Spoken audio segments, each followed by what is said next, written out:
sama tamu di Anur siang ini. Terima kasih.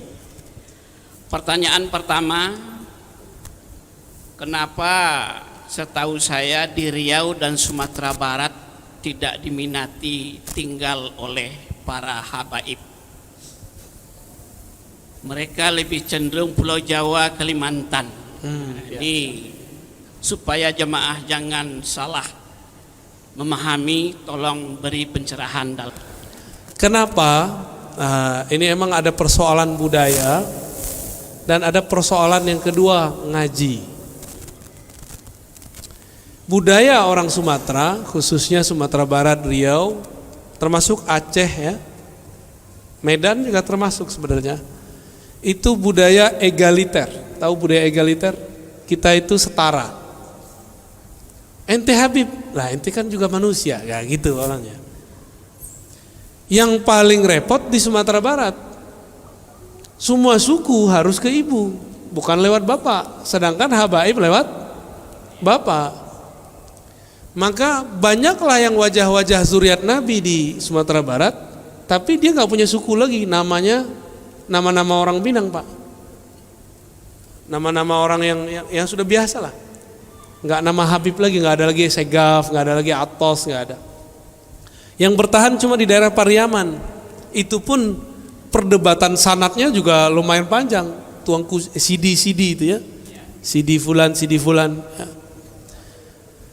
Tapi Bapak kalau ke Jambi, di Jambi masih banyak, ada kampung, apalagi di Palembang, itu banyak sekali. Habib-habib di Betawi itu dari Palembang kebanyakan ya. Bahkan ada yang beberapa dari pesisir Aceh ya. Baik. Kenapa? Karena tadi budaya. Yang kedua, nggak ngaji bab tentang zuriat Nabi Sallallahu Alaihi Wasallam. Ini saya pernah menyampaikan hadis tentang menghormati zuriat Nabi di depan tokoh MUI dari kampung saya, Pak, dari Payakumbuh. Apa kata dia? Kamu kalau baca hadis ini nih, kamu akan dituduh Syiah.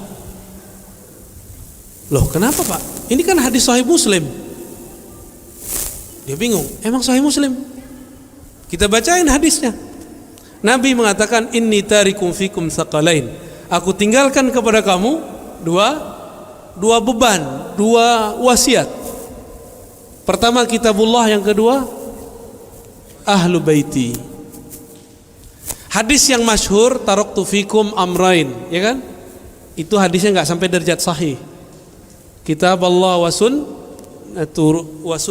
sunnati ya. Itu hadisnya tidak sampai derajat sahih, cuma riwayat Ibnu Abi Syaibah. Yang sahihnya apa? Ada di riwayat Imam Tirmizi, taraktu fikum amrain atau saqalain atau syai'ain. Pertama kitab Allah, yang kedua ahla baiti itrati. Giliran hadis begininya, orang-orang yang ngaku Ustadz Sunnah nggak mau baca, Pak, dia nggak mau dia baca. Aku tinggalkan bagi kalian dua wasiat. Pertama kitab Allah, yang kedua terahku, keturunanku, ahlu baitku. Assalamualaikum warahmatullahi wabarakatuh. Ya, tadi kita simak ya ceramah dari Buya Ar-Raji. Memang beliau benar ya, memang beliau menghargai zuriyah Nabi ya. Beliau masih mempercayai Habib itu zuriyah Nabi, tidak masalah. Dan beliau mengatakan bahwa di Sumatera Barat itu menganut egaliter ya, dan budaya bahwa harus dari ibu ya, harus dari ibu, terah itu dari ibu ya. Ya tidak masalah. Tetapi kalau orang Minang itu tidak ngaji, mungkin gimana ya, di Minang juga banyak ulama ya, bahkan Syekh Ahmad Khatib, Minangkabau itu ya, ulama besar ya, yang pasti terah-terahnya juga ada di situ kan. Ulama-ulamanya banyak juga di situ. Mungkin berbeda pendapat dengan Buya Raji gitu.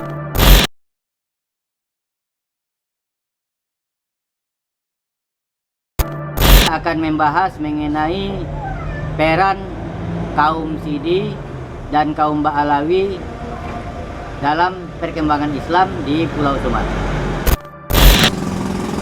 Kaum itu datangnya belakangan.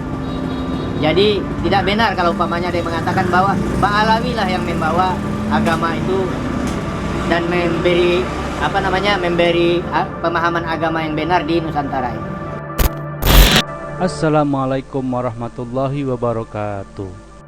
Saudara-saudaraku sekalian, ini ada video dari Datuk Bahlul William ya, salah satu tokoh ya di daerah Sumatera Barat. Beliau menjelaskan tentang awal mula Islam datang ke Sumatera Barat ya, dan peran Sidi yang dianggap curiah Nabi Muhammad SAW di Sumatera Barat, dan peran kaum Ba'alawi ya.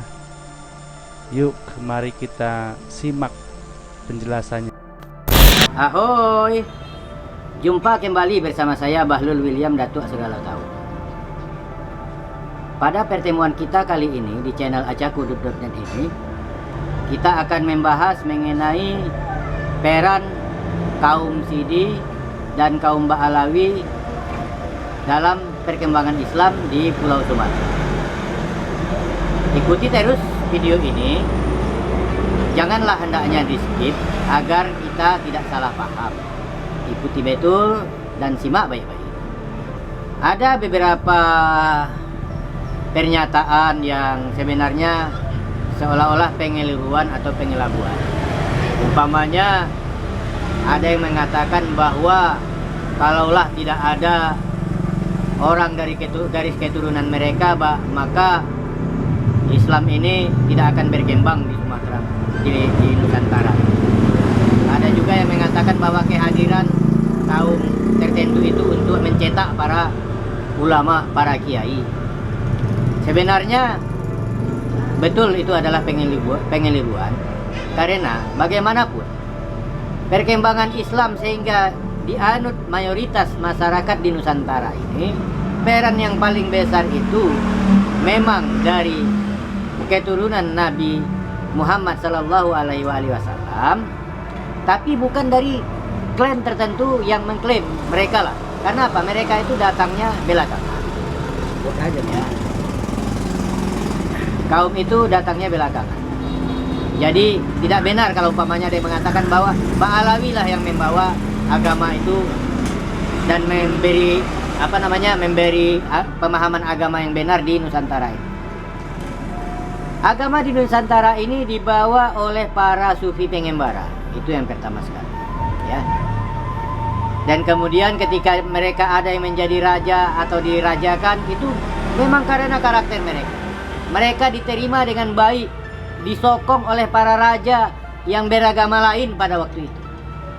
Bisa kita lihat umpamanya penyebaran agama di Mindanao, di Ternate, di Tidore, itu datangnya dari mana? Yaitu dari tanah Minangkabau yang pada waktu itu Raja Pagaruyung masih beragama Hindu, masih beragama Buddha.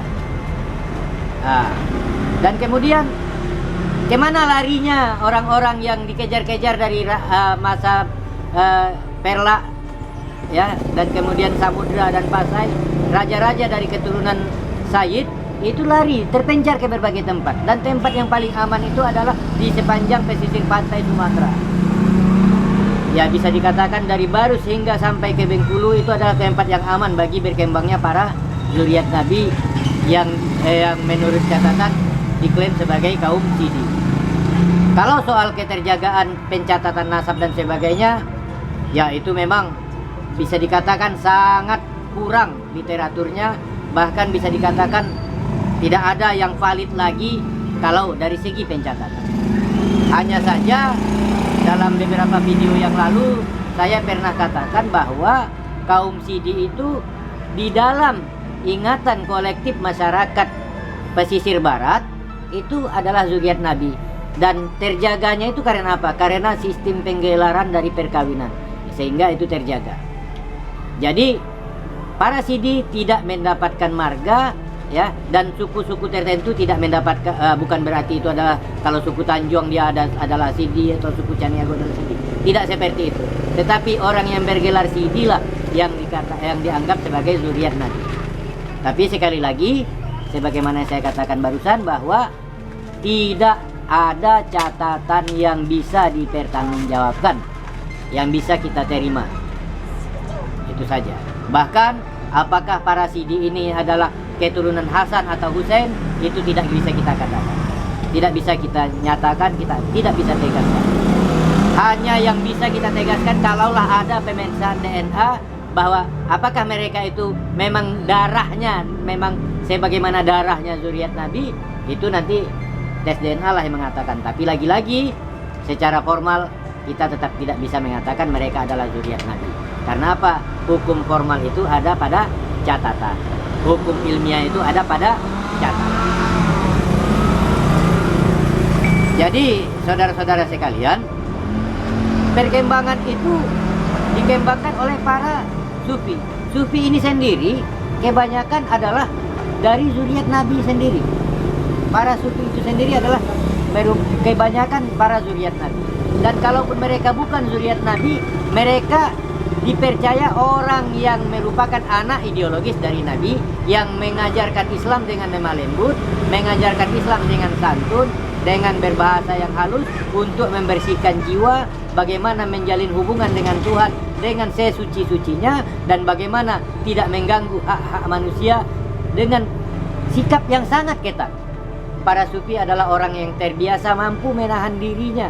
Karena apa? Karena pembinaan-pembinaan yang diberikan oleh para mursyid. Kita katakan saja, walaupun sebenarnya sebelum abad ke-17 tahun 1600-an itu sudah tersebar Islam di Nusantara ini, tapi mungkin belum sampai mencapai pusat kekuasaan kalau untuk di tanah Pagaruyung.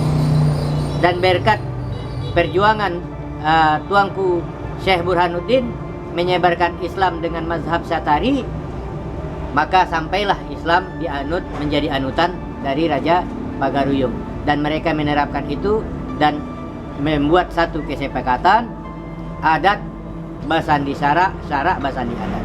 Artinya antara adat dan syarak berjalan beriringan, saling melengkapi. Tidak ada yang di atas dan tidak ada yang di bawah.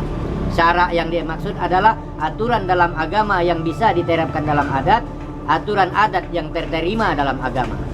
Jadi di sini tidak ada dominasi kaum agamawan terhadap kehidupan masyarakat. Yang ada adalah dominasi cinta dan kasih sayang di antara sesama. Kalaupun ada mereka yang dihormati atau dicintai dan dianggap orang yang punya tuah dan punya karamat, ya karena memang mereka adalah orang-orang yang memang mampu berbuat hal yang di luar kemampuan manusia yang banyak. Umpamanya ketika mereka dicaci, mereka tidak membalas dengan cacian. Itu bukti karamat, bukan orang yang bisa terbang ke langit, bukan bisa orang yang jalan di atas air. Begitulah kira-kira. Dalam keadaan kekurangan pun dia masih suka membantu orang lain. Itu tanda kiramat. Jadi kiramatnya para waliullah nan ada di sepanjang Pulau Sumatera ini, itulah yang menarik minat orang. Dan apalagi ketika rajanya sudah menjadi muslim, sudah beragama Islam dan menjadi murid daripada para tuang guru tadi, para tuangku tadi, maka ada satu kebijaksanaan lokal di negari di tanah Melayu, yaitu agama raja adalah agama rakyat. Maka ketika rajanya menjadi penganut muslim, maka berbondong-bondong rakyatnya menjadi penganut muslim. Dan kalau soal pelajaran agama yang bagaimana yang mereka sampaikan, yang paling mendasar itu adalah mereka mengajarkan bagaimana akhlakul karimah, berakhlak yang mulia. Bagaimana baginda Nabi itu berakhlak, bagaimana baginda Nabi itu